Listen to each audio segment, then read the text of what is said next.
Hi, today in front of me NOKIA G60 and I'll show you how to change screen recorder sound settings on this device.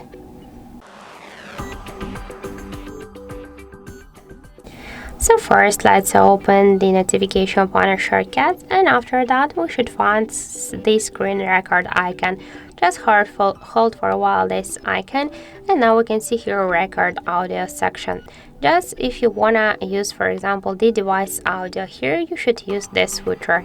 Now here we can see that the device audio, this is the sound from our device, like music, calls and ringtones. If you wanna use the microphone to command something, you can select the microphone, but also you can use device audio and microphone together. If you wanna just use the mute video, so just to record only mute video, you just should turn off the switcher and that's it. After that, you should click here to start your screen recording.